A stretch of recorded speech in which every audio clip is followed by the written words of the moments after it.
पैसा नाही फॅक्टर, मित्र माझा डॉक्टर.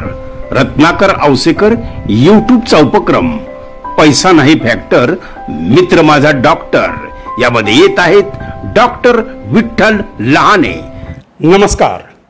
रत्नाकर औसेकर यूट्यूब चॅनलमध्ये माझा मित्र डॉक्टर, पैसा नाही फॅक्टर आणि मित्र माझा डॉक्टर. ज्या ठिकाणी पैसा संपतो, ज्या ठिकाणी आर्थिक विषय संपतो आणि आपलं संपूर्ण श्रेय, आपल्या जीवनाचं श्रेय आपण डॉक्टर लोकांना देतो आणि डॉक्टरसुद्धा सर्वात शेवटी सांगतात, माझ्या हातनं जेवढं शक्य तेवढं मी केलं, आता देवाची प्रार्थना करा. कदाचित परमेश्वराची जी इच्छा आहे की मित्र माझा डॉक्टर या कार्यक्रमाचं पहिलं पुष्प वाहत आहेत डॉक्टर तात्याराव लहानांचे कनिष्ठ बंधू, लातूरमधील नव्हे तर संपूर्ण महाराष्ट्रातील प्रसिद्ध plastic surgeon Shri Vitthalrao Lahane. Lahane sir, मी आपलं माझ्या या छोट्याशा कार्यक्रमात आपलं स्वागत करतो. धन्यवाद, थँक्यू सो मच. आणि लहाने सरांचा वेळ घेणं म्हणजे मी जवळ 8 दिवसापासून फोन करतो आहे की सर मला वेळ पाहिजे, आणि सरांनी मला वेळ दिला. मित्रांनो, डॉक्टर विठ्ठल लहानेंचं सामाजिक कार्य पाहून आम्ही भारावून गेलेलो आहेत. आमच्या घरची एक काम करणारी मोलकरीण आहे, ती आली होती तुमच्याकडं की तिचं हे जळालेलं आहे, तर तिचं बिल काहीतरी 30-40 हजार रुपये होत होतं आपल्या हातनं. आणि तुम्ही तिला मध्ये घेऊन सांगितलं की बाळ, तुझी परिस्थिती, तू मोलकरीण आहेस तर तू अर्धीच पेमेंट कर, मी तुझं ऑपरेशन करतो. हे तिनं मला आज सकाळी सांगितलं डॉक्टर साहेब. म्हणजे मी तिला सांगितलं, आम्ही बोलता की म्हणलं ताई मी आता मुलाखत घ्यायला जातो आहे, तर ही माझे डॉक्टर आहेत. म्हणून आज संपूर्ण महाराष्ट्र ह्यांच्यावर प्रेम करतो. आणि आमचे विठ्ठल लहाने म्हणजे एक वेगळं नेतृत्व आहे. खरं तर विठ्ठल लहाने साहेब, तुमच्यासारखे माणसं राजकारणात पाहिजेत.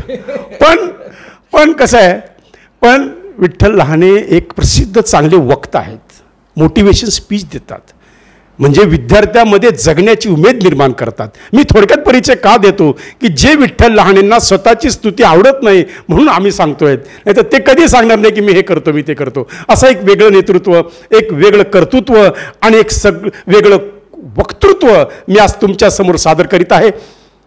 मित्रांनो, 30 मिनिट कुठे हलू नका. जगा वेगळे विठ्ठल लहाने मी तुम्हाला दाखवणार आहे. विठ्ठल सर, तुम्ही प्लॅस्टिक सर्जन आहात, अनेकांचे मोफत ऑपरेशन करतात, आयुष्यभर करतायत. दुबंगलेले ओठ असो, टाळूचल काय चिटकलेले असो, अनेक असं आम्ही ऐकलेलं आहे. तुमच्या अनेक व्याख्यानं आम्ही यूट्यूबवर पाहिलेले आहे, महाराष्ट्रानं पाहिलेली आहेत. आपलं थोडंसं आम्हाला बालपण, तात्याराव लहानेचा सहवास आणि आजचे विठ्ठल लहाने आमच्या प्रेक्षकांना, खास महाराष्ट्र माझा कार्यक्रम दुबई, हैदराबाद, सिकंदराबाद इथून फोन असतात, चेन्नईहून फोन असतात, आणि म्हणून मी खास मित्रांनो तुमच्यासाठी देत आहे. बोला सर. बेसिकली बघा, आता जो मला प्रश्न विचारला की माझं जे बालपण आहे आणि तो बालपण डॉक्टर तात्याराव लहानेंचा सहवास, याचा एक थोडा वेगळा. डॉक्टर तात्याराव लहाने हे माझे मोठे बंधू आहेत, पण थोडंसं नातं वेगळं आहे माझं.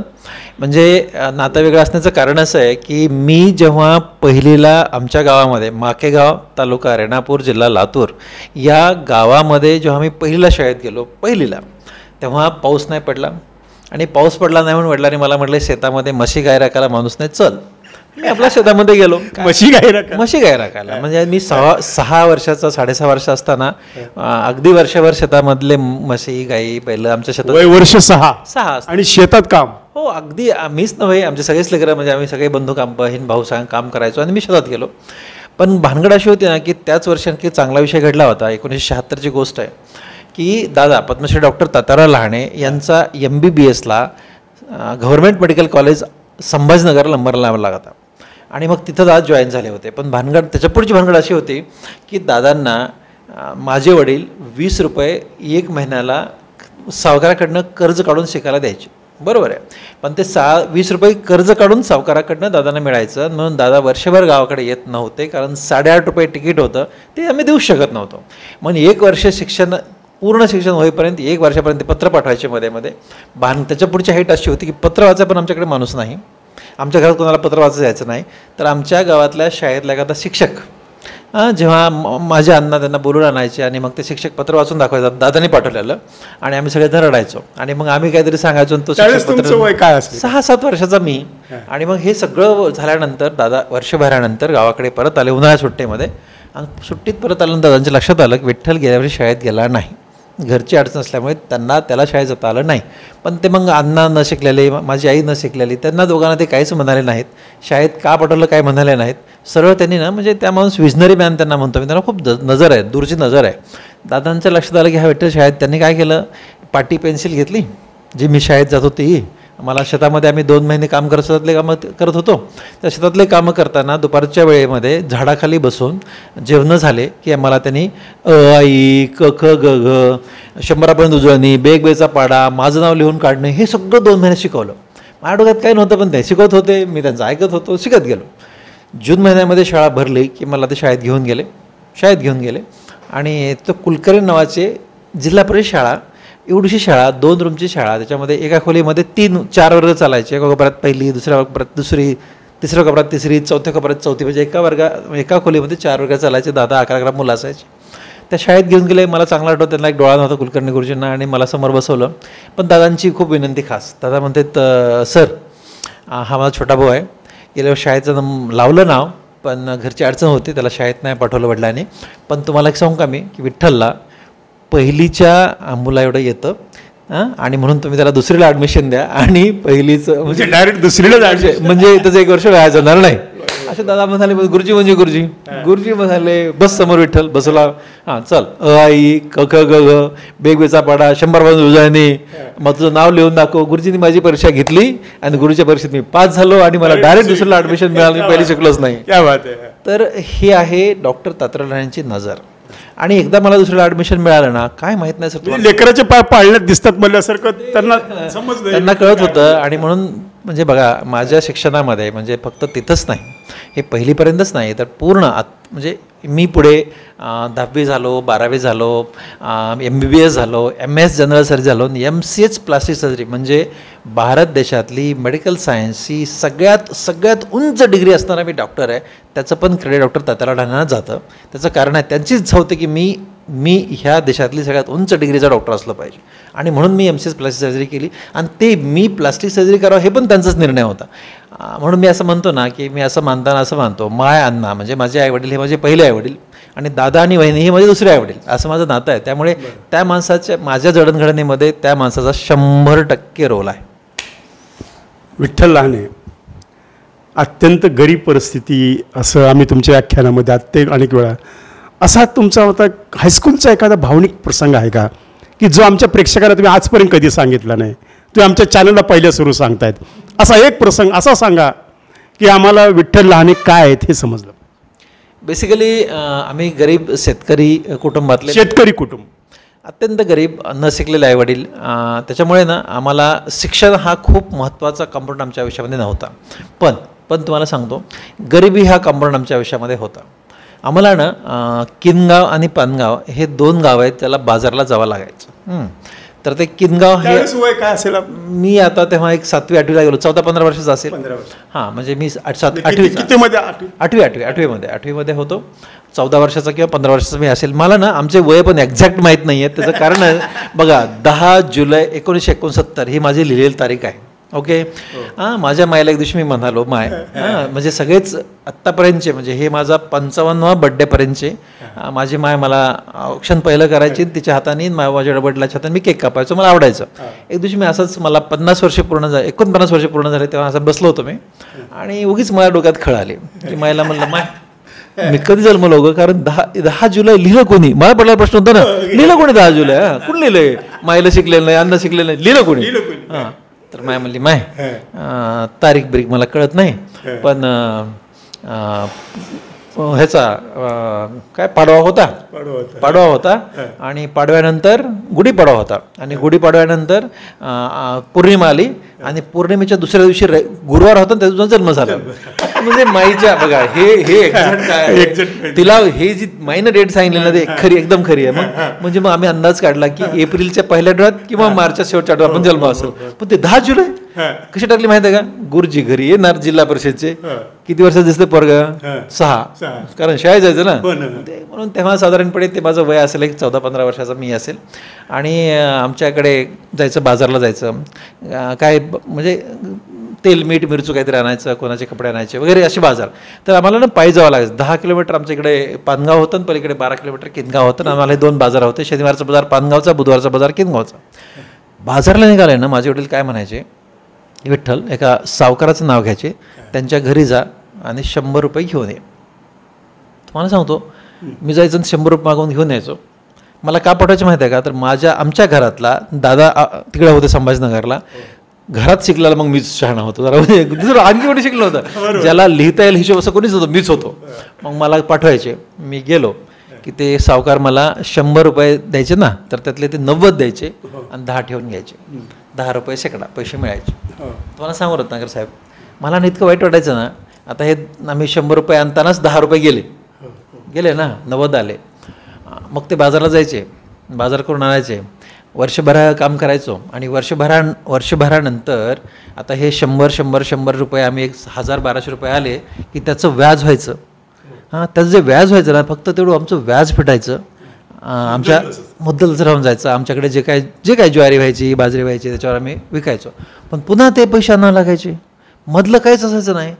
मला सांगू का, मला वाटायचं की बॉस शिकायचं, एवढं शिकायचं आणि एवढा मोठा माणूस व्हायचं ना की बाजारला जाण्यासाठी सावकाराच्या घरून पैसे नाही आणायचे. सावकार आपल्याकडे सावकार यावा की नाही यावा हा खूप पुढचा, नाही ते ठीक आहे, तो विषय जरा वेगळा झाला, त्याच्यावर मला नाही भाष्य करायचं. पण हे माझ्या आयुष्यातले काय असे प्रसंग आहेत ना. मी 9वीला होतो आणि आम्ही गरीब होतो बऱ्यापैकी. तर पांढरी पॅन्ट होती माझी आणि अशी वरती इथे मांडीवर फाटली होती आणि मी पुढच्या बेंचवर बसायचो. आणि काय माहीत नाही, पण बोलता बोलता असंच सरांची नजर माझ्या मांडीकडे गेली आणि त्यांनी असं पाहिलं आणि त्याचा चेहरा एकदमच बदलला. मी जरा बऱ्यापैकी मोठा होतो. आम्ही दोघे सारखे. माझ्या सुद्धा 4 वर्ष संभाजीनगर शिकताना माझ्या पॅन्टीला रंगाचा डाग होता. मी चित्रकार आहे, आर्टिस्ट आहे, जे स्कूल ऑफ आर्टचा स्टुडंट आहे. तर तो डाग कायम 2 वर्ष झालं सर बघायचे, तो म्हणजे एकच पॅन्ट, एकच पुन्हा पॅन्ट होती. तर तुमच्या कहाणी सारखीच. येस, त्याच्यामुळे त्या पॅन्टकडे पाहिलं आणि क्षणभर त्याने असं पाहिलं, मला त्या दिवशी वाईट वाटलं. पण तुम्हाला सांगू का, मी आता हे झाला सगळा विषय की आपल्याला गरिबी होती, आपल्याकडे अडचणी होत्या. पण let me tell you honestly, Padmashri doctor Tatyarao Lahane आणि हा विठ्ठल लहाने दोघंही मोठे झाले फक्त गरिबीमुळे. तुम्हाला सांगतो, गरिबी ही शक्ती आहे. गरिबी ही इतकी मोठी शक्ती आहे ना की ही शक्ती जगात कुठेच मिळू शकत त्यांची गरिबी देते. कारण ना ती प्रत्येक गोष्टीला तुम्हाला अशी टोचत असते, प्रत्येक गोष्ट ती चिमटी काढत असते. आणि मग त्याच्यामध्ये ना एक चिमटा काढला की शक्ती वाढते, दुसरा चिमटा काढला की शक्ती वाढते, तिसरा काढला की शक्ती वाढते. तुम्हाला सांगतो मी, आत्ता हे तर झाला माझा लहानपणीचा प्रसंग, पण मी लातूरमध्ये 24 वर्षापूर्वी मी लातूरमध्ये आलो. 24 वर्ष झाली, आता 24.5 वर्ष झाली. येत्या ह्याच्यामध्ये एप्रिलमध्ये मला 25 वर्ष पूर्ण होतील. पण मी लातूरमध्ये आलो, मार्च 2000 लातूरमध्ये आलो आणि मी साधारणपणे 12 बँकेमध्ये गेलो. मला 3,06,000चं कर्ज पाहिजे होतं. तुम्हाला सांगतो मी, म्हणजे शिक्षणासाठी पाहिजे नाही, मला हॉस्पिटल सुरू करण्यासाठी पाहिजे होतं. आत्ताचा प्रसंग सांगतोय, म्हणजे मी जोडतो ते 2 प्रसंगाला. आणि हे जेव्हा मी सुरू करायला गेलो ना, प्रत्येक बँकेत गेल्यानंतर प्रत्येक बँकेच्या मॅनेजरने मला एक प्रश्न विचारला की सर, तुमच्याकडे मॉर्गेज करण्यासाठी प्रॉपर्टी काय आहे? विठ्ठलाकडे काय प्रॉपर्टी आहे? काय सायकल पण नव्हती माझ्याकडे, बँक सोडून द्या, शेती सुद्धा ठेवून घेत काहीच नाही ना माझ्याकडे, काहीच नव्हतं. पण शेती पण कुठे आपल्याकडे, काहीच नाही आपल्याकडे, काहीच नाही ना. मग काय करायचं? मग त्या दिवशी मला शेवटच्या एका मॅनेजरला मी म्हणालो, तुम्हाला माहिती आहे का, विठ्ठल लहानेकडे जी डिग्री आहे ना, ती लातूरमध्ये एकाही डॉक्टरकडे डिग्री नाही. या डिग्रीचा पहिला डॉक्टर लातूरमध्ये एंट्री करतोय. देशामधली मेडिकल सायन्सची हायेस्ट डिग्री माझ्याकडे आहे, तुम्हाला कर्ज देत नाहीत प्रॅक्टिस सुरू करण्यासाठी, असं म्हणालो. आणि माझ्या डोळ्याला जरा पाणी आलं. पण ते मॅनेजर म्हणाले, लहाने साहेब, तुमच्या डिग्रीचा मी रिस्पेक्ट करतो, आदर करतो, पण बँकेच्या नियमाप्रमाणे तुम्हाला मी कर्ज देऊ शकत नाही. त्या दिवशी ना, तुम्हाला सांग, त्या दिवशी ना, कधी नाही पण त्या दिवशी ना रडलो, प्रचंड रडलो. दादांना फोन केला. 30 मिनिट, एवढी डिग्री माझ्याकडे असून सुद्धा मला कर्ज मिळत, 3 लाखाचं कर्ज मिळत नाही. 3,06,000चं कर्ज पाहिजे होतं. मला वाईट वाटलं आणि दादांना फोन केला, संध्याकाळी रडत बसलो. खूप वाईट वाटलं. पण तुम्हाला सांगू का, मी दादांनी एक बस म्हणे, तू नको काळजी करू, दुसरं सोय करतो. त्या माणसाने त्यांच्या एका मित्राला लातूरचा फोन केला. तो मित्र माझ्याकडे आला सकाळी मला शोधत, त्यांचा मित्र. आणि ते म्हणे लहानसाहेब असं तुमची अडचण आहे, असं तुमच्या मोठ्या बंधूंनी सांगितलं, त्यांचा मी वर्गमित्र आहे, चला म्हणे माझ्याबरोबर. त्या माणसाने मला काय सांगतो, मला रजिस्टर ऑफिसमध्ये घेऊन गेला आणि त्याची 16 एकर जमीन लातूरमधली माझ्या नावावर करून दिली आणि मी ते 16 एकर जमीन बँकेमध्ये अडगज केली, मला कर्ज मिळालं. म्हणजे ना पण तुम्हाला सांगतो, आता मी हे प्रसंग एवढ्यासाठी सांगितला ना, नाही बरोबर आहे. जर समजा जर असं जर घडलं नसतं ना, मी तुम्ही आता बोलताना म्हणाले ना की ते सावकार परत तुमच्याकडे आले का, याच्यासाठी हा मी तुम्हाला प्रसंग सांगितला. मी माझं हॉस्पिटल सुरू केलं, 5 एप्रिल 2000ला मी पूजा केली, 21 मे 2000ला मी हॉस्पिटल सुरू केलं आणि 22 मेला मी 3 सर्जरी केल्या होत्या. पहिल्या दिवशी 3 सर्जरी केल्या होत्या.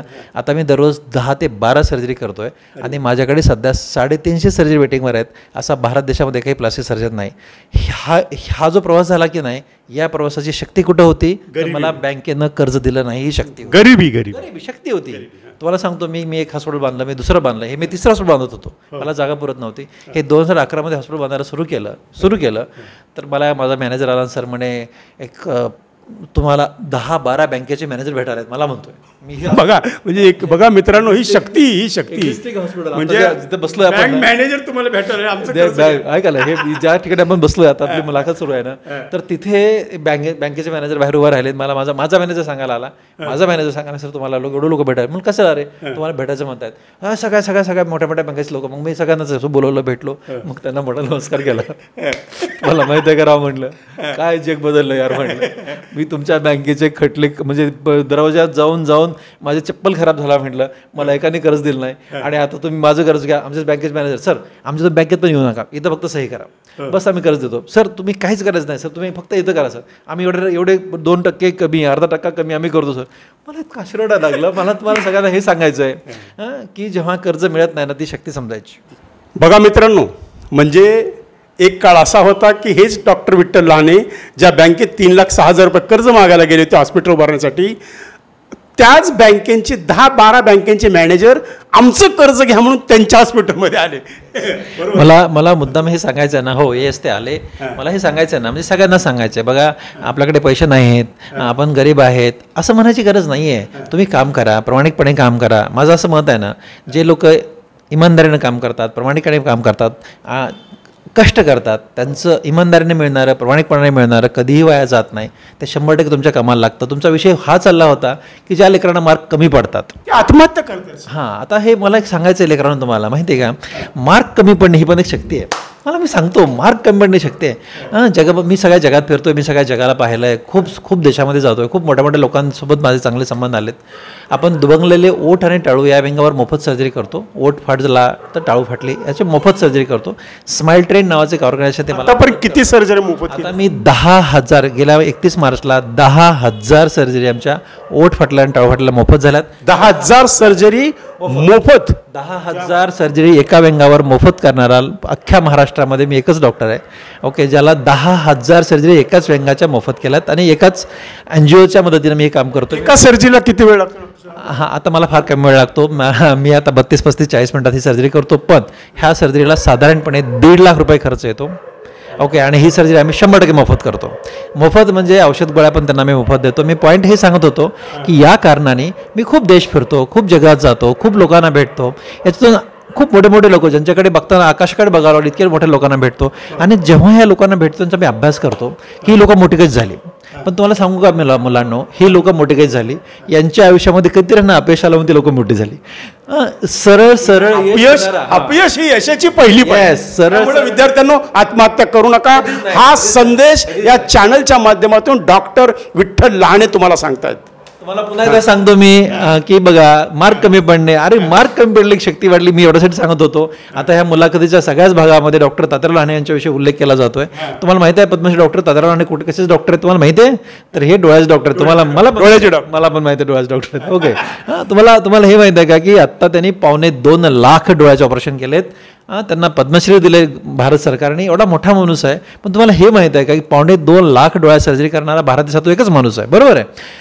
पण तुम्हाला पुढे सांगू का मी की डॉक्टर तात्याराव लहाने हे डोळ्याच्या विषयात नापास झाले होते. हे कोणाला माहित आहे? हे कोणालाच माहित नाही. कोणालाच माहित आहे का? हां, मग बघा, म्हणजे ते केवळ डोळ्याच्या विषयात नापास झाले होते, डोळ्यातला सगळ्यात मोठा म्हणून. आणि आज त्यांच्याच हातानं 2.25 लाख सर्जरी झाल्या, त्याच्यामुळे अपयश मिळालं समजून घ्या की यश मिळतं, 100% मिळतं, पहिली पाहिजे. 100%. पण याच्यामधला सगळ्यात महत्त्वाचा पॉईंट काय माहिती आहे का? तुम्ही काय म्हणा, लहाने सरांनी सांगितलंय नापास झालो की आपोआप माणूस असं नाही. नापास झालो, अभ्यास करा, नापास झाल्यानंतर त्याच हिमतीनं तुम्हाला मी सांगतो, मी लोक काय करतात आता बघा, डॉक्टर विठ्ठल लहानेविषयी तुम्ही ऐकता, डॉक्टर विठ्ठल लहानेला भरपूर गोल्ड मेडल, एवढा गोल्ड मेडल येणार डॉक्टर्स नाहीत की गोल्ड मेडल मिळवणार. तुम्हाला माहिती आहे 13-14 गोल्ड मेडलचा मी मालक, एवढे मला गोल्ड मेडल आहेत. पण तुम्हाला सांगू का, मी तरीसुद्धा मी पण नापास झालो होतो.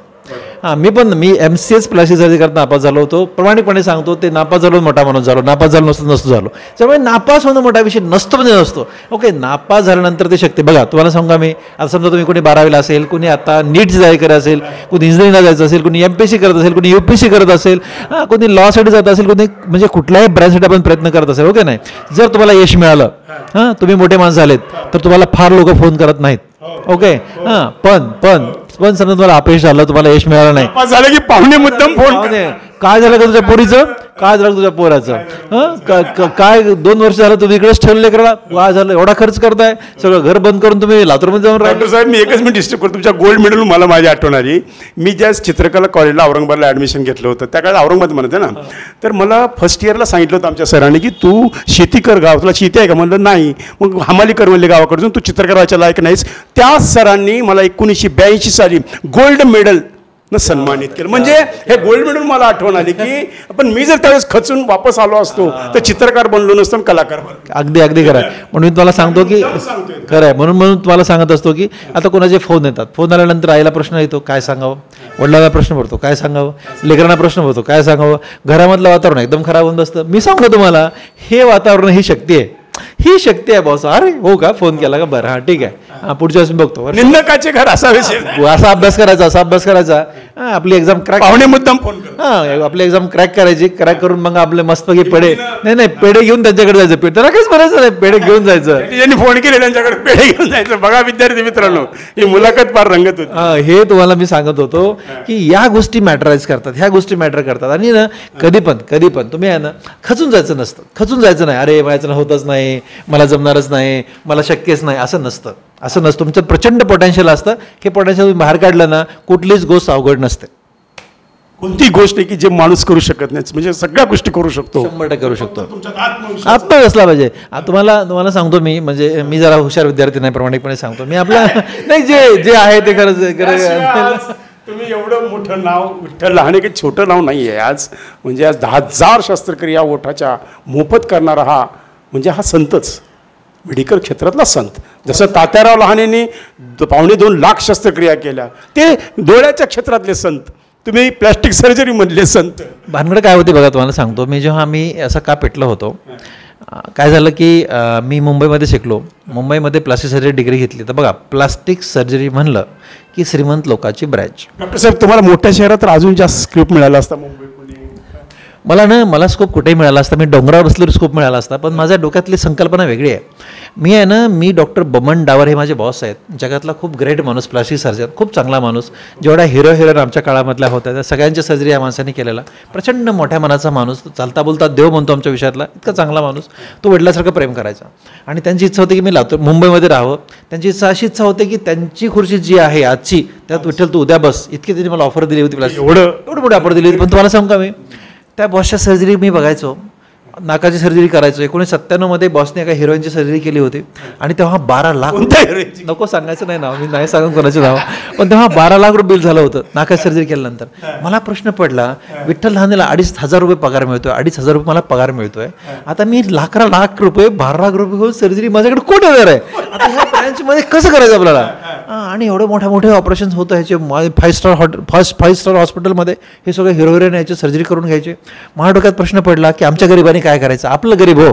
बघा आपला विषय काय होता, एवढ्या गरिबीतून आलो, एवढ्या छोट्या घरातून आलो, आपला हिरोईन तर जाऊ द्या, पण आमच्या गरीब लोकांनी ही सर्जरी कशी करून घ्यायची. मग मी माझ्या बॉसकडे गेलो. MCS डिग्री घेतल्यानंतर तेव्हा मला मुलगा झाला होता, माझा मुलगा, माझी बायको. मी तिघा बॉसला भेटायला गेलो, बॉसच्या पाया पडलो आणि बॉसला म्हटलं, बॉस मी लातूरला जाणार आहे. माझा boss, Vitthal where is Latur. म्हटलं जाऊ द्या sir, where is Latur, Latur कुठे आहे. म्हणजे सर ते भूकंप झालेलं, why are going, why are. म्हणलं सर तसं नाही आहे. बॉसला मी एक कन्सेप्ट दाखवला की बॉस म्हणलं मला ही श्रीमंताची प्लास्टिक सर्जरी मला गरीबापर्यंत घेऊन जायची आहे. What are you talking about. मी म्हणलं sir I am talking about की ही सर्जरी श्रीमंताची, गरीब करू शकत नाही, गरीब करू शकत नाही. मला गरीब, मला म्हणे विठ्ठल बघ तुला सगळंच तुला कळतंय नाही असं नाही आहे, पण बघ तुझ्याकडे काहीच नाही म्हणे, तुझ्याकडे ₹1 नाही आहे आणि कसं काय बाता मारतोय म्हणे की श्रीमंताची प्लास्टिक सर्जरी गरीबावर घेऊन जायची आहे. बघ माझ्यासोबत राहा, 50-60 वर्षाचं वय होईपर्यंत माझ्यासोबत प्रॅक्टिस कर, 4 पैसे कमवून पुन्हा जा म्हणे, बिलकुल गरिबांना मदत कर. मी म्हणलं सर तेव्हा तर कोणी पण जायलो, मला आत्ताच जायचंय. बॉस म्हणे आता हे वेडा मुलगा आहे, जातो म्हणे. पण तुम्हाला सांगू मी ठरवलं होतं काहीतरी करायचं म्हणजे करायचं. असं वेडाचा का माणूस होतो मी. माझ्या हॉस्पिटलचा पहिला वर्धापन दिन मी लेप्रोसी म्हणजे कुष्ठरोगामुळे झालेले जे हात खराब झाले त्याच्या सर्जरी करून साजरा केला होता. मी दुसरा वर्धापन दिन ओठ फाटलेले टळ फाटलेले मी साजरा केला. मला कर्ज मिळत नाही असा मी, माझ्याकडे तर कुठे पैसे फ्री सर्जरी करायला, कुठे पैसे माझ्याकडे फ्री सर्जरी करायला. मी आपलं इकडून तिकडून बायकोनी काही, शास्त्राने काही, मी काही, आम्ही एकत्र थोडे पैसे जमा करून प्रत्येक वर्धापन दिन फ्री करायला लागलो. पण ओठाची सर्जरी फ्री करायला सुरू केला. टाऊल सर्जरी करायचा विचार करत होतो, पण तुम्हाला सांगतो आम्ही 10-12 सर्जरी फ्री करू शकायचो, पण 200 लोक आम्हाला दाखवायला यायचे. 200 काही खर्च येत असेल, खूप ते खर्च काम होतं ना. आम्हाला खर्च येतो हो, पण आता पेशंट गरीब बिचारे त्यांचं काय करायचं. मग मी ते स्माईल ट्रेन ज्याच्याविषयी बोललो त्यांना कॉन्टॅक्ट केला. त्यांना म्हणाला बघा मी लातूरमध्ये आहे, स्माईल ट्रेनची संघटना होती, एक संघटना NGO आहे ते, आणि ते दुभांगलेले ओठ आणि टळूच्या पेशंटला सर्जरी करण्यासाठी काय आर्थिक मदत आम्हाला करत होते. मग त्यांना मी पत्र लिहिलं, 1 मेल लिहिला, 2 मेल लिहिले, 3 मेल लिहिले, 100 मेल त्यांना मी लिहिले, माहिती आहे का. नॉनस्टॉप 4 वर्ष मेल लिहित होतो. एक माणूस इथला वेडा झाला, तो भारतीय होता, सतीश कालरा त्यांचं नाव होतं, ते अमेरिकेत राहत होते, स्माईल ट्रेनच्या ह्याच्यावरती काम करत होते. त्यांचा मला फोन आला एक दिवशी, म्हणे where are you. I mean Latur. Which airline operates in Latur. म्हणे which airline operates in Latur. लातूरमध्ये कुठली एअरलाईन विमानतळ तुमचं काम करतो म्हणे. मी म्हणलं तिथं ट्रेन पण नाही, ट्रेन पण नाही आहे. आणि म्हणे why the qualified plastic surgeon is there in Latur. अरे म्हणलं हे मला प्रश्न विचारलो का यार. त्यांचं म्हणणं होतं की मुंबईमध्ये एखादा क्वालिफाईड प्लास्टिक सर्जन झाला, MCS नावाची डिग्रीच्याकडे आहे, लातूरमध्ये काय करतो, तिथं एअरपोर्ट नाही, तिथं ट्रेन नाही, तिथं भूकंप झालाय. मी म्हणलं ड्राय एरिया, दुष्काळी एरिया, काय करतो मी, तुझं काय तिथंच का बसलंय. मी म्हणलं हा माझा डिस्ट्रिक्ट एरिया आहे, या जिल्ह्याचा मी आहे, माझं दायित्व लागतं की मला ह्या लोकांसाठी काम करायचं आहे, मला थोडीशी मदत करा यार, असं म्हणालो ना. त्या माणसाला काय वाटलं माहिती आहे, सरळ ते अमेरिकेवरनं दिल्लीत आले, दिल्लीवरनं मुंबईत आले, मुंबईतून ट्रेनने सोलापूरला आले, आणि सोलापूरहून बिचारा इथं आला माहिती आहे का. 2004ला, ही 28 ऑक्टोबर 2004, मला चांगलं आठवतं आहे. आलं त्यांनी मला पाहिलं तर वेडाच झाला, लिटरली वेडा झाला. ते म्हणे मी खूप वेळे डॉक्टर बघितले होते, पण एवढा वेळा डॉक्टरच बघितलं ना. अरे म्हणे असं बघा, म्हणजे कसं असतं की जेवढा माणूस जास्त डिग्री घेतो की नाही, तर त्याला कसं वाटतं कमी काम करावं, जास्त पैसे घ्यावे, आपलं एन्जॉय करावं. आता मी काय म्हणतोय, मला जास्त काम करायचे, पैसे कमी कमवायचे, किंबहुना पैसे मला कमवायचे नाहीत, पण हे चाललं पाहिजे. अनेक लोक सांगतात की आम्हाला बिल कमी केलं, कित्येकांना तुम्ही एखादा गरीब आला तर त्याला पैसे सुद्धा नाही, म्हणजे इतकं. तुम्हाला सांगू सर, तुम्हाला सांगू का मी, पैसे लागतात, हे सगळं चालवायला लागतात, पण ना जास्त पैसे घेतले की पाप लागतं. तुम्हाला सुद्धा स्टाफ आहे, तुमचं सुद्धा इक्विपमेंट आहे, खर्च आहे, मेंटेनन्स आहे, हे सगळं निघतं. बघा मी आता 24 वर्ष म्हणजे प्रॅक्टिस आहे. मी आयुष्यात ₹1 जास्त नाही घेतला, एक शब्द पेशंटला खोटं बोललो नाही, आयुष्यात कधीच नाही बोलणार. ओके, तरी हे चालते ना, हो चालतंय ना, सगळं व्यवस्थित चालतंय ना, परमेश्वर कृपेने सगळं चालतंय. बघा माझ्याकडे बँकेतून कर्ज घेण्यासाठी पण मॉर्गेज करायला प्रॉपर्टी नव्हती, आज माझे 3 हॉस्पिटल आहेत. हे चालतंय ना, हे कुठून आले, हे पेशंटचे पैसे आहेत की नाही, फक्त इमानदारीनं कमवा, सगळं काय मिळतं. मी डॉक्टरना पण सल्ला सांगत असतो, पेशंटला लोबाडलं पाप लागतं, पेशंटला खोटं बोललं की पाप लागतं, हे औषध कधीच. खरं सांगू डॉक्टर, आम्हाला कित्येक असे लोक मिळतात, काय करावं त्या डॉक्टरनं, फार लुटलं चक्क लुटलं हा शब्द असतो. नाही बोलायचं मला जरा नाही, मला असं नाही बोलायचं आहे, पण तुम्हाला मी सांगत होतो की ही मी दुभांगलेले ओठ आणि टाळू सर्जरी सुरू केल्या, आणि एकदा अमेरिकेत गेलो. त्यांनी मला परमिशन दिली काम करा म्हणून. 2000 अमेरिकेत काय फेलोशिप होती का? हां, फेलोशिपसाठी अमेरिकेत गेलो, एका कॉन्फरन्सला गेलो. 2007मध्ये कॉन्फरन्सला गेलो, पण 8मध्ये कॉन्फरन्सला गेलो, आणि 2008मध्ये टेक्सास राज्यामध्ये डॅलसमध्ये कॉन्फरन्स होते आमची. त्या कॉन्फरन्समध्ये समरलँड नावाचे आमचे डॉक्टर आहेत, समरलँड, ते इंग्लंडचे आहेत, ब्रायन समरलँडचं नाव आहे. ते ओठ फाटलेल्या आणि टाळू फाटल्यामध्ये काम करतात. त्यांचं लेक्चर सुरू होतं आणि त्यांनी लेक्चर देत होते आणि लेक्चर देताना त्यांना एक प्रश्न विचारला खालून की तुमच्याकडे जर 12 वर्षाचा मुलगा किंवा मुलगी पेशंट तुमच्याकडे आला, जो ओठ पण फाटला आहे आणि टाळू पण फाटले, दोन्ही व्यंग फाटलेत, तर तुम्ही आधी ओठाचं कराल का टाळूचं कराल? इतका सोपा प्रश्न त्या माणसाला विचारला. मला इतका आशीर्वाद कारण होतं की माझ्याकडे मी दररोजच 10-12 वर्षाचं लेकर करत होतो. दररोज माझ्याकडे कुठून पण लेकर कुठून येत होते, मी करत होतो. ज्या दिवशी मी अमेरिकेला गेलो त्या 2-3 दिवस अगोदर 60 वर्षाच्या एक पेशंटचं मी ऑपरेशन करून गेलो होतो. आणि हा माणसाला एवढा चिल्लर प्रश्न का विचारला असेल म्हणलं एवढ्या मोठ्या माणसाला? त्यांनी उत्तर दिलं. त्याने बघा समरलँड सरांनी उत्तर दिलं, वेल म्हणे आय डोंट नो. मला मी सांगतो, पण ते नियम असतात ना, सांगायचे नसतात. मला मी आजला इतका बुळबुळ करतो, मी सांगतो. मग समर्थ सरांना तुम्हाला का माहीत नाही आहे असं त्यांनी विचारल्यानंतर त्यांनी उत्तर दिलं की आमच्या देशामध्ये बघा, आमच्या देशामध्ये गर्भाशयात सोनोग्राफीत कळतं की ह्या लेकराचा ओठ फाटला का टाळू फाटली आहे. लेकरू जन्मलं की आम्ही अंदाजे किती महिन्यात कळतं? लगेच 4 महिन्यात लगेच चौथ्या महिन्यात कळतं ते. हो, हे कळून जातं, लगेच कळतं, गर्भामध्ये कळतं. ते लेकरू जन्म झाला की त्याच्या आईवडिलांची आम्ही काउन्सिलिंग करतो, ते सांगतायत काउन्सिलिंग करतो की याचं ऑपरेशन कधी करायचं. 3 महिन्याचं वय झालं की आम्ही ओठाचं ऑपरेशन करतो आणि साधारणपणे 10 महिने ते 12 महिन्याच्या आसपास आम्ही टाळूचं ऑपरेशन करतो. म्हणून आमच्या देशामध्ये 1 वर्षापेक्षा मोठं अशा व्यंगाचा पेशंटच नाही. त्याच्यामुळे मला माहीत नाही म्हणजे की 12 वर्षाचं लेकराचं काय करायचं. मला चक्कर आली. हो, तुम्हाला सांगतो की 180 डिग्री डोकं फिरतं की नाही, माझं त्या 360 डिग्री डोकं फिरलं. आणि कुठं राहतो मी 60 वर्षाचं पण पेशंट आमच्याकडे देत आहे. 60 वर्ष झालं ते ओठाचं फाटल्याला घेऊन फिरायला लागले. कारण आपल्याकडे असं ऑपरेशन करणारा माणसं कुठं, फक्त मुंबईमध्ये, काही वेळेस पुण्यामध्ये, 1-2 नागपूरमध्ये एवढेच माणसं होते. आणि ऑपरेशनला खर्च परवडत नव्हता, हे लोक जाऊन करू शकत नव्हते. मग त्या दिवशी मी ठरवलं, बॉस आता काहीतरी करायचं, आता कामाला लागायचं. तुम्हाला सांगतो, मी परत आलो आणि इथं तेव्हा आपले गिडाम साहेब CEO होते. प्रवीण गिडाम, खूप चांगला माणूस, माझा खूप चांगला मित्र आहे. त्यांना म्हणलं सर मला अशी मदत पाहिजे. ते म्हणजे काय मदत पाहिजे? म्हणलं सर तुमची सर्व शिक्षा अभियान आहे ना, त्यांना पत्र लिहा की अशा व्यंगाचं लेकरू कुठं पण सापडलं माझ्याकडे पाठवा, मी फ्री करून देतो. कुठं पण महाराष्ट्रात कुठं पण सापडू द्या, मला त्यांना पाठवा. त्यांनी पत्र लिहिले सगळ्यांना, बिचाराने एवढी मदत केली. त्याच्यानंतर सिंग साहेब आले, सचिंद्र प्रताप सिंग आपल्याकडे CEO आले. तो तर इतका देव माणूस, त्यांनी तर अख्खं महाराष्ट्र पिळून काढला आणि माझ्याकडे पेशंट पाठवायला सुरू केले. तुम्हाला सांगतो, आम्ही 2000 जे 6, 8, 10, 11 पर्यंत हे दोघं मित्र, मग त्याच्या पुढच्या सगळ्याच लोकांनी मदत केली. आणि सगळ्या महाराष्ट्रातून गाडी भरून यायची. अमरावतीहून गाडी, अकोल्याहून गाडी, परभणीहून गाडी, नंदुरबारहून गाडी आली. तुम्हाला सांगतो 46 लेकरं ओठ फाटलेले, टाळ फाटलेले, त्यांना कपडे नाहीत. आम्ही ऑपरेशन केले. ऑपरेशन करून माझ्या बायकोने त्या सगळ्यांना कपडे घेतले आणि आम्ही जाताना सगळे लेकर रडायला लागले, पालक रडायला लागले, आम्ही रडायला लागलो. काय भावनिक प्रसंग. असलं काम सुरू झालं तुम्हाला सांगतो सर. आणि मग 2018 म्हणजे 8 ते 18 10 वर्ष असलं वेळासारखं काम केलं आम्ही. इतकं वेळासारखं काम केलं, तर हे काम करताना असिस्टंट मला चांगला लागतो. कारण ते खूप बारीक काम असतं, खूप बारीक म्हणजे खूप बारीक. ते ओठ फाटला, एवढंसं 3 महिन्याचं लेकरू ओठ फाटल्याला करायचं असतं ना, तर मग ते असिस्टंट काय म्हणायचं, सर पगार वाढवून द्या. आता ह्याला कुठून पगार वाढवून देऊ, माझी वेळची अडचण आहे, पगार कुठून वाढवून देऊ. मग माझ्या बायकोचं लक्षात आलं, मला एकच मुलगा आहे, तो डे बोर्डिंग स्कूलमध्ये गेला की माझी बायको म्हणली मी तुम्हाला मदत करते.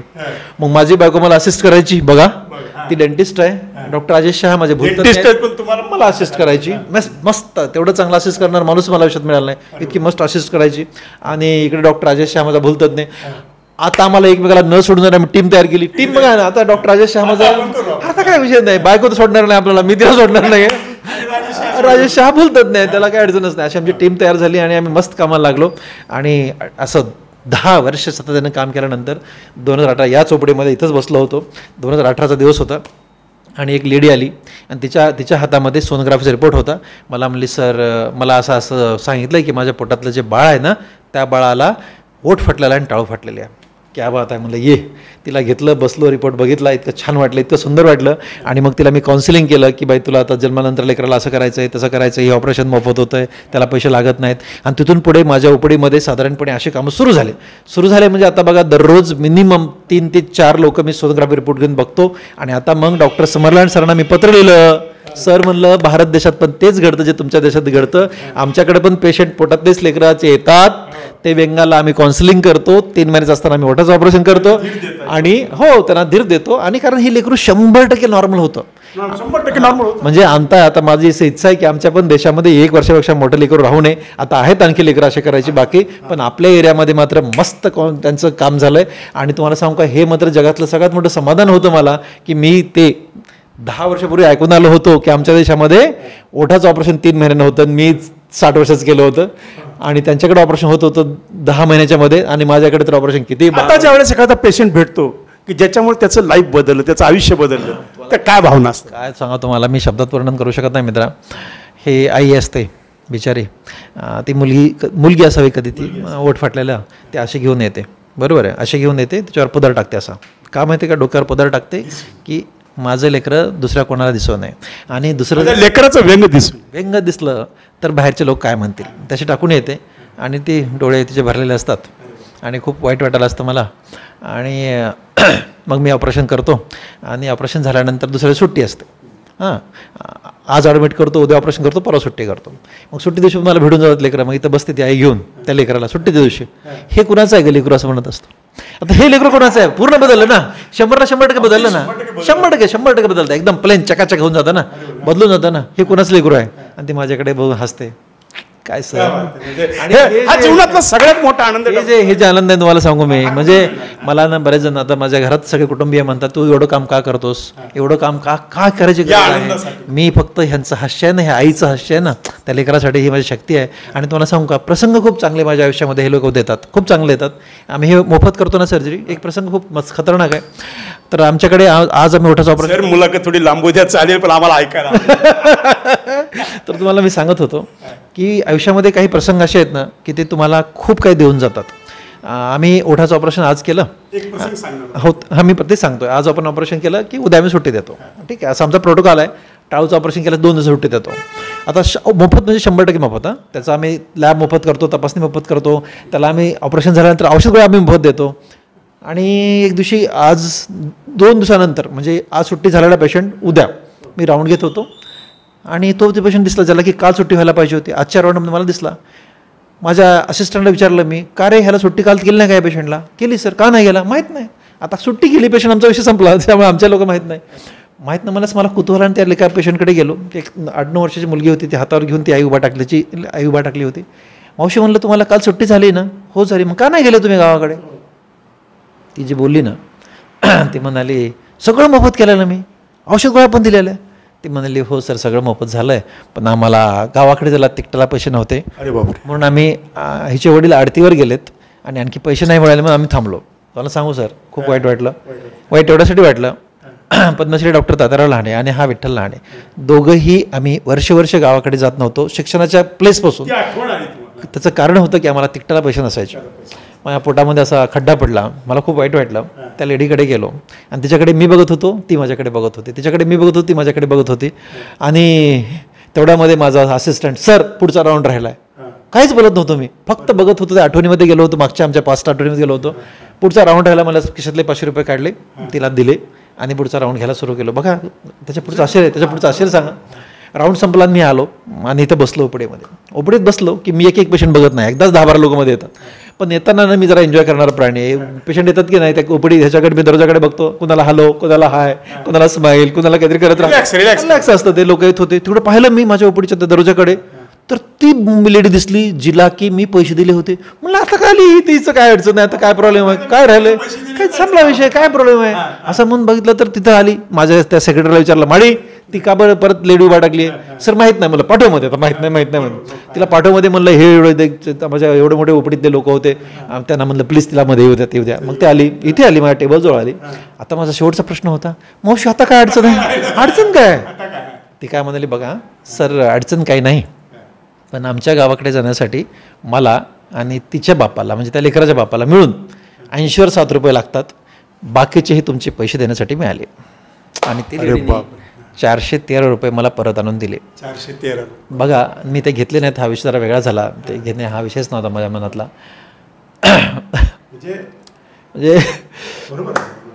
म्हणजे ना प्रामाणिकतेचं एक प्रमाण आहे. असे काही प्रसंग आयुष्यामध्ये ना मला अशी खूप शक्ती देऊन जातात माहिती आहे. म्हणजे मी असा विचार करत होतो, अरे यार ह्या मावशीला 87 म्हणता येईना. बघा ना, तिचा विचार करा ना, त्या लेडीला 87 आकडा म्हणता येईना, 80 वर 7 रुपये आमच्या गावाकडे जर लागतात म्हणते बिचारी. तिचं बघा ना, त्याची लेवल बघा ना, एज्युकेशन बघा कसं आहे, आणि ती मला पैसे आणून देते. जर एवढे प्रामाणिक लोक आयुष्यात सापडत असतील, एवढे इमानदार लोक सापडत असतील, तर मी काम करायला पाहिजे, मी करायलाच पाहिजे. आणि आय एम डुईंग इट. मित्रांनो, डॉक्टर साहेबाचे डोळे पाणवलेले आहेत. डॉक्टर साहेब पाणी प्या. आणि मला आवर्जूनपणे हे सांगायचं की आम्ही जो हा कार्यक्रम काढला यामागचा उद्देशच आहे की डॉक्टर म्हणून माहिती आहे, प्लॅस्टिक सर्जन म्हणून माहिती आहे, डॉक्टरची फीस माहिती आहे, डॉक्टर ऑपरेशन करतात, सुंदर करतात, सगळं म्हणतात, पण तुम्हाला डॉक्टरांचं अंतर्मन उलगडायचं आहे. आता एवढं सगळं मिळालं, पैसा, प्रसिद्धी, आत्मसमाधान, मानसिक सुख सगळं काही मिळतंय. आता विठ्ठल लहानेंचं काय राहिलं?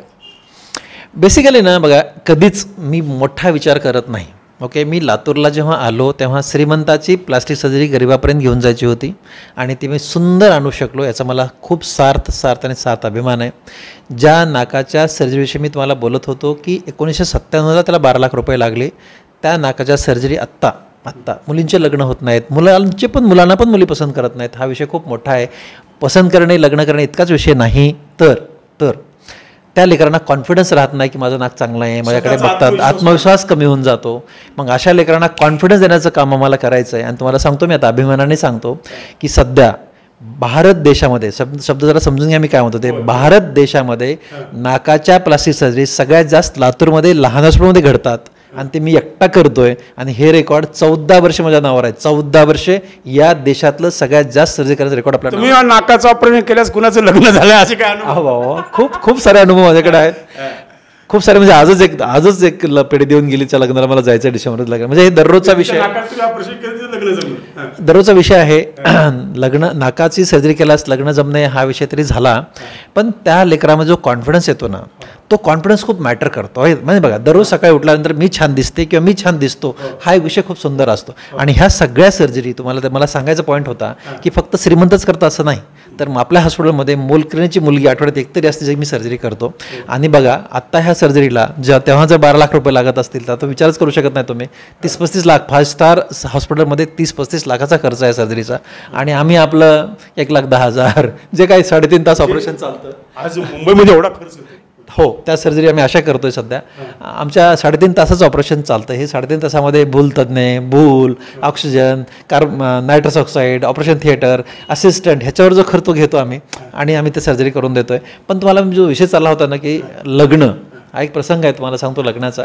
मी आपला कसा म्हणतो माहिती आहे, आवडेल. मी लेकरांना काय म्हणत असतो, हे मुली येतात, आईवडील येतात, तिथं समोर बसतात आणि आईवडील रडत असतात, ती मुलगी रडत असते. का रडत असते माहिती आहे? लहाने साहेब 5-6 मुलं दाखवले हो, पण काय बघा होकार नाही आला. मग ठरवलं की बाबा आता आपण नाकाची सर्जरी करून घेऊन आलो. आता बघा साहेब, बघा, काहीतरी एज्युकेटेड असतील, अनएज्युकेटेड असतील, आई वडिलांचं सर्व असतं किंवा आपल्या मुलाला चांगलं स्थळ मिळावं कुठल्या आईवडिलांना वाटतं. मग आता ते इतके भावनिक झालेले असतात ना, त्यांचे सगळे डोळे घळघळत असतात. मग मला जरा ते प्रसंग थोडासा लाईट करायचा असतो, जरा लाईट मोडमध्ये आणायचा असतो. मग तिला म्हणतो, बघ दीदी, तुझं नाक सुंदर करून देतो, देशातलं सगळ्यात सुंदर नाक करून देतो. पहिलं नंबर 1. नंबर 2, हे नाक सुंदर झाल्यानंतर तू मला लग्नाला बोलावला पाहिजे, तू लग्नाला बोलावला पाहिजे. ही माझी पहिली अट आहे. नंबर 2, तुझं लग्न रविवारी करायला पाहिजे. आणि समज तू मला जर लग्नाला बोलवलं नाहीस तर नाक ते पुन्हा खराब होते, असं मी तिला म्हणतो. आणि हा प्रसंग झाला, मी त्याला जरा लाईट बोर्डमध्ये घेऊन येतो आणि मग सगळ्या गोष्टी समजून सांगतो. सर्जरी वगैरे काही लग्न सांगतो ना तुम्हाला, तोच प्रसंग सांगत होतो. आणि मग काय झालं की एक मुलगी आली, कपडे बिडे घेऊन आली, हट्ट केल्या, सर तुम्ही या बघा. तुम्हाला सांगतो की मला एवढ्यासाठी इतकं छान वाटतं की जी पहिली पत्रिका देवाला वाहतो ना आपण, लग्नाची पत्रिका पहिली देवाला वाहतो की नाही, देवापुढे ठेवतो ना, देवाला पत्रिका वाहतो, म्हणजे त्याच्यावर हळद कुंकू लावून त्याच्यावर तांदूळ ठेवून देवासमोर ठेवतो. ते देवाला वाहण्याच्या अगोदर एक पत्रिका मला लेकर आणून देतात. आणखी काय पाहिजे हो, मी चिमटा घेऊन बघतो, मला की विठ्ठल आणि यापेक्षा अजून काय पाहिजे देवाने, बघा ना. आणखी काय देवाने द्यावं आपल्याला. मला असं वाटायला लागतं की बॉस आपण, मला खूप अगदी मी पण एकदम भाऊक होऊन जातो, माझ्या डोळे भरत राहतात. मी आधीच थोडा भाऊक आहे, मला त्रास होऊन जातो सगळ्या गोष्टीचा.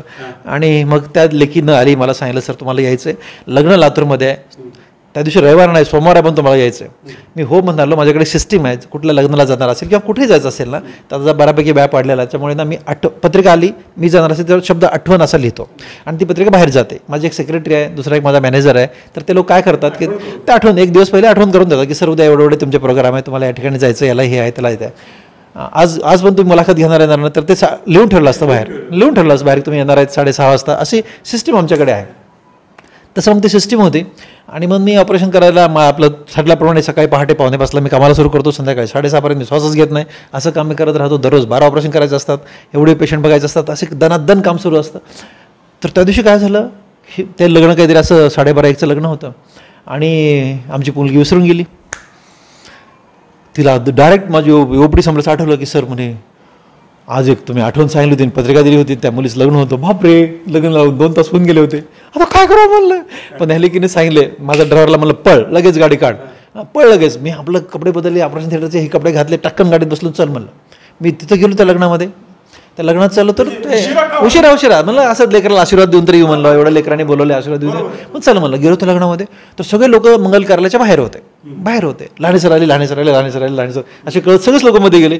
म्हणलं ठीक आहे, आता लाणे सर लोक असे सगळेच जमा होतात, आपल्याला प्रेम करतात, लोक येतात, फोटो बिटो काढायचे असतात, मला छान वाटतं, मी पण एन्जॉय करत राहतो. मी गेलो मध्ये गेलो की ते म्हणे नवरदेवचा मामा, नवरीचा मामा ते म्हणायला लागले देव बाप्पा. म्हणलं काय चाललंय होय. मग ते वडील म्हणजे मी माझ्याकडे आले त्याचे वडील आणि मला म्हणले सर माझी मुलगी म्हणाली म्हणे लहान सरायचं लग्न लावायचं नाही, आणि ही मुलगी 2 तास झाला म्हणे हट्ट धरून बसली आहे, आता काय सांगू सर. म्हणजे अरे म्हणलं फोन तरी करायचा नाही, तुम्ही कामात असता सर म्हणे फोन कसं करायचा, आठवण तुम्हाला परवा येऊन गेली होती मुलगी. बापरे, तुम्हाला सांगू का मी. आणि मी गेल्यानंतर ते लग्न सगळ्यात मोठं मी गेलाच ते लग्न लागलं. बापरे, तुम्हाला सांगतो औषकर साहेब, त्या लग्नामध्ये ना म्हणजे माझ्या मुलीच्या लग्नात कसं मी रडायला पाहिजे तसं त्या लग्नामध्ये धो रडायला लागलो. मला कळत ना त्याच्या पुढे मी बोलू काय, त्या लेकीला मी काय म्हणू. बापरे, त्याच्यानंतर ना मी असं ठरवून टाकलं की मला जण होणार असेल ना तरच तिला हो म्हणत होतं, नाही तर मी हो म्हणतच नाही. म्हणजे एवढं प्रेम करतात लोक. हो, तुम्हाला म्हणून सांगतो ना की मी सर्जरी करतोय, त्यातून मी 4 रुपये कमवतोय, प्रामाणिकपणे कमवतोय, मी कमवत नाही असं कधीच नाही म्हणालो. मी पुन्हा म्हणालो की हो मी 4 रुपये घेतोय, म्हणूनच माझं हॉस्पिटल मी बांधलंय, म्हणूनच मी लोकांना पगार देतोय. मी अजिबात असं नाही म्हणालो की मी बिना पैशाची प्रॅक्टिस करतोय. हां, मी गरिबांसाठी बिना पैसे प्रॅक्टिस पण करतोय, पण सगळ्यांसाठी करू शकत नाही. जसं बघा ओठ फाटले, टाळं फाटले, आम्ही दररोज फ्री करतो, 100% फ्री करतो. एखादा गरीब पेशंट आहे त्याचं जसं तुम्ही म्हणले वा त्याचं झालंय, त्याचं 15,000 रुपये करायला पाहिजे, मी करायलाच पाहिजे, मला वाटतं छान वाटतं. कोणी आले लोक असं करा तर मी करतो, मी करत नाही असं नाही. पण बघा ही सगळी आता ज्या मुलीच्या लग्नाला ती माझ्यासाठी थांबली, तिच्याकडनं पैसे घेतले होते मी, ते काही फ्री केलं नव्हतं. पण याच्याविषयी जे लोकांच्या मनामध्ये भाव आहे, जे प्रेम आहे ना, ते प्रेम खूप महत्त्वाचं आहे. आणि हे प्रेम जुळण्याचं एक कारण आहे माझे वडील अण्णा. त्याचं अण्णा एक कारण आहे. अण्णा का करून मला सांगतो. अण्णांचं असं होतं ना की लेकीचं कल्याण केलं की पुण्य लागतं. अण्णा आमच्या लेकींना खूप मानायचे. आणि मग इव्हन कुठं पण माझ्या मधल्या भावाच्या माझ्यासोबत काही मुली होत्या तर ते माझ्या बायकोला म्हणायचे माझ्या बायकोला कल्पने ह्या पुरीचं लग्न कर गं, हां, दिल्या घरी सुखी राहा. लेकीचं लग्न झालं, तिच्या घरी सुखीत राहिली ना की पुण्य लागते. हे बापाच्या डोक्यातलं जे वाक्य आहेत ना माझ्या पेशीमध्ये गेलेत. म्हणून ह्या पोरींना पण लेकी म्हणतो मी, ह्यांना लेकी म्हणतो मी, आणि बोलताना पण दिदी असं बोलतो. आणि ते लेकरं खूप असं प्रेम लावतात. आणि तुम्ही मला सांगा की विठ्ठल लहानेनं लग्नाला जाऊन त्याच्यानंतर लग्न लावावं, याच्यापेक्षा आणखी काय पाहिजे, काय कमवायचं. म्हणून हे सगळं मिळालं. पण तुमचा प्रश्न आहे की आणखी करायचं काय राहिलं याचं उत्तर तुम्हाला सांगतो. आपण एकदम सुरुवातीला यशवंतराव चव्हाण कॉम्प्लेक्समध्ये होतो 4.5 वर्ष. तिथं आपलं भाड्याचं हॉस्पिटल होतं. त्याच्यानंतर मी आत्ता जे गॅलेक्सी नावाचं हॉस्पिटल चालू आहे ते आपलं हॉस्पिटल आहे, तिथं मी आलो. तिथं मी हॉस्पिटल केलं. तिथं मला जागा पुरत नाही लक्षात आलं. ते मी 9 वर्ष त्या हॉस्पिटलमध्ये होतो. आणि त्याच्यानंतर मी आत्ता 2013ला या हॉस्पिटलमध्ये आलो. याला पण आता 11 वर्ष पूर्ण होत आहेत. पण माझ्या एक लक्षात आलं ना की ॲक्सिडेंट झाला. तर ॲक्सिडेंटमध्ये काय होतं मला सांगतो. चेहरा लागतं, हां, कधी हाताला लागतं, कधी नस तुटते, कधी हाड तुटतं, कधी डोक्याला लागतं, कधी कुठल्याही भागाला लागतं की ज्यामध्ये अनेक डॉक्टर म्हणजे प्रत्येक विषयाचा स्पेशलिस्ट. बघा, नाकाला काही लागलं, चेहऱ्याला काही लागलं, ओठ तुटला तर प्लास्टिक सर्जननं करायला पाहिजे. हात तुटला, बोटाला काही लागलं, बोटाची नस तुटली तर ते प्लास्टिक सर्जन हा असा माणूस आहे की तो त्याला पूर्ववत करू शकतो, 100% पूर्ववत करू शकतो. बरोबर आहे. हां, तेव्हाच जर डोक्याला लागलं तर त्याला मेंदूचा डॉक्टर लागतो. तेव्हाच हाड तुटलं तर हाडाचा डॉक्टर लागतो. हां, ओके. एखादा पेशंट सिरियस झाला तर त्याला ICU लागतं. तर अशा प्रकारचं एक युनिट आपल्या लातूरमध्ये असावं की त्याला ट्रॉमा युनिट म्हणतात. सध्या फक्त ते एकच युनिट सध्या जर आपण देशाचा विचार केला तर कोयंबतूरमध्ये गंगा हॉस्पिटल नावाचं एक युनिट आहे. आणि तिथं ना माझा एक वर्गमित्र त्या युनिटमध्ये काम करतो, गेली 24 वर्ष झालं. आणि तो माझ्या प्रचंड मागे आहे की विठ्ठल अशा प्रकारचं एक युनिट तू लातूरमध्ये तयार कर की बघा खर्चटलं सुद्धा तिथून जे अगदी हायेस्टमधलं हायेस्ट जरी त्याला घडलं, हात तुटून 2 तुकडे झाले आणि पिशवीत जरी आणला तरी जोडला गेला पाहिजे, बोट तुटून पिशवीत टाकून आला तरी जोडलं गेलं पाहिजे, डोक्याची सगळी चामडी निघून गेली, केसात सगळं ते परत आले तरी जोडता आली पाहिजे. तर अशा प्रकारचं एक युनिट त्याला ट्रॉमा केअर सेंटर म्हणतात. असं एक करायची माझ्या डोक्यामध्ये संकल्पना होती. आणि पण मी इमानदारीची प्रॅक्टिस करतो. महाराष्ट्रामध्ये अशा प्रकारचं युनिट ऑफिशियल कुठेच नाही आहे ट्रॉमा युनिट आहेत, ट्रॉमा नावाने युनिट आहेत, पण त्याच्यामध्ये न्यूरो सर्जन, त्याच्यामध्ये प्लास्टिक सर्जन, त्याच्यामध्ये आर्थो सर्जन, त्याच्यामध्ये इंटेन्सिव्हिस्ट, ओके, त्याच्यामध्ये ही जी माणसं भूलतज्ञ ही जी माणसं लागतात ना, त्या अशी बाप माणसं लागतात, ताकदीची माणसं लागतात, त्या विषयातली उंच माणसं लागतात, अशी माणसं त्या युनिटमध्ये सध्या काम कार्यरत नाही आहेत. नाहीतर अशी युनिट आहेत महाराष्ट्रामध्ये पण अशी युनिट कार्यरत आहेत, पण तशा क्वालिटीचे माणसं त्याच्यामध्ये नाही आहेत. मग मला कसं होतं, सुंदर युनिट तयार करायचं होतं, माणसं पण तयार करायचे होते. आणि मग हे करताना बघा, मी इमानदारीच प्रॅक्टिस करतोय. माझी अडचण अशी होती की माझ्याकडे खूप पैसे नाही आहेत, पण थोडे थोडे पैसे जमा करत मला 16 वर्ष थोडी जागा घ्यायला लागलं. मग आता मी जागा घेतली आहे, 16 वर्ष मला जागा घ्यायला लागली, तर मी 3 एकर जागा घेतली आपल्या रेल्वे स्टेशन रोडला. आता तिथं मी एक युनिट सुरू करतोय. आता मी 28 जानेवारीला येणाऱ्या 28 जानेवारीची मी पूजा करणार आहे, आणि तिथं आपण 200 बेडचं हॉस्पिटल करतोय, त्याला प्युअरली ट्रॉमा युनिट, ज्याच्यामध्ये की खर्चटल्यापासून त्या हायेस्ट लेवलची ट्रीटमेंट जी वर्ल्ड स्टँडर्ड असली पाहिजे, जगामध्ये जे घडतं ते त्या ट्रॉमा युनिटमध्ये घडलं पाहिजे. अशा प्रकारचं एक स्वप्न घेऊन पुढच्या 5 वर्षात तयार करायचं युनिट माझ्या डोक्यामध्ये आहे, आणि ते मी करणार आहे. मित्रांनो, असं वाटतं की मुलाखत संपलीच नाही पाहिजे. पहिलं तर डॉक्टर साहेब त्यांना भरपूर मी आज जवळपास 10 ऑपरेशन झाले, आणि तेवढ्यातून त्यांनी मला जो वेळ दिला, आणि जवळपास तासभराची मुलाखत झाली. कदाचित मला हे 2 भागात आता रिलीज मी करतो आहे. आणि डॉक्टर साहेब, तुमचं स्वप्न पूर्ण हो. तुमच्या ते 200 खाटांच्या हॉस्पिटलच्या उद्घाटनाला आम्हाला बोलवा, आम्ही नक्कीच येऊ आणि संपूर्ण देशाला दाखवून देऊ की बघा, लहाने सरांचं स्वप्न पूर्ण झालं, आणि लहाने सरांना दीर्घायुष्य लाभो. लहाने सर, तुम्ही सगळ्यांच्या काळजी केली, तुमची काळजी परमेश्वर करो आणि तुमचं स्वप्न पूर्ण करो, ह्याच मनोमन भावना देऊन रत्नाकर औसेकर यूट्यूब चॅनलला तुम्ही जे एक जगावेगळे डॉक्टर, माझ्या कार्यक्रमामधला उद्देशच असा आहे. डॉक्टर साहेब, काय वाटलं तुम्हाला या कार्यक्रमाबद्दल? मला खूप छान वाटलं. तुमचे प्रश्न खूप छान होते. मी असं बोलत राहतो, मी बऱ्यापैकी व्याख्यानं करत राहतो, पण तुम्ही जे मला उलगडलं ना, असं कोणी मला उलगडलं होतं, तुम्ही खूप सुंदर उलगडलं. आणि मग मला कुठले प्रसंग सांगावे, कुठले न सांगावे, हे तुमच्या प्रश्नातून कळलं. त्याच्यामुळे मी तुमच्यावर प्रचंड खुश झालो. त्याच्यानंतर ना तुम्ही ते पाठवलं होतं ना, काय आहे तुमचं, ते खूप छान होतं की पैसा नाही फॅक्टर, मित्र माझा डॉक्टर. मला खूप आवडलं ते. आणि तुमचा आवाज, तुमचं एम, तुमचं ध्येय की काहीतरी चांगलं समाजाला द्यावं, त्यातून काहीतरी चांगलं घडावं, आणि येणारा समाज, मागची पिढी, काहीतरी त्यांच्यासाठी एक पाथ तयार करावा, रस्ता तयार करावा, हा जो तुमचा उद्देश आहे. तुम्ही आता 64व्या वर्षामध्ये पदार्पण करून हे कार्य करताय, त्याच्यामुळे ना तुमच्याविषयी मला सार्थ अभिमान आहे. एक चांगलं कार्य, एक चांगली माणसं समाजासमोर घेऊन जावे, जेणेकरून पुढच्या पिढीला ते मार्गदर्शन अजरामर ठेवावे. असा एक तुमचा उद्देश आहे. त्यामुळे तो उद्देश, तुमचं कार्य असंच घडत राहो. अनेक लोक तुम्ही या दृष्टीने लोकांच्या समोर आणून द्यावेत, जेणेकरून मागच्या पिढीला एक मार्ग करण्यासाठी एक रस्ता तयार होऊन जावा. आपल्या मुलाखतीत आम्हाला हेतू असा होता की तरुणांना मोटिवेशन तुम्ही स्पीच देता, पण मुलाखतीमधून तरुणांना शक्ती आपण दिलेली आहे. आणि नक्कीच आपल्या मुलाखतीतून एकच जरी तरुणाला वाटलं की मला मार्क कमी पडले, हीच माझी शक्ती, मी नापास झालो, हीच माझी शक्ती आहे, आणि हेच घडलं पाहिजे. तर मित्रांनो, चला पुन्हा भेटूया एका नवीन डॉक्टरसोबत. धन्यवाद डॉक्टर. थँक्यू. धन्यवाद. पैसा नाही फॅक्टर, मित्र माझा डॉक्टर. रत्नाकर औसेकर यूट्यूबचा उपक्रम. आवाजाचा बादशाह रत्नाकर औसेकर यांच्या यूट्यूब चॅनलला लाईक करा, सबस्क्राईब करा, आणि आपापल्या ग्रुपवर शेअर करा. चला, आपल्या मोबाईलवर सर्वप्रथम आमचा कार्यक्रम मिळवण्यासाठी सहकार्य करा. Ratnakar Ausekar YouTube channel.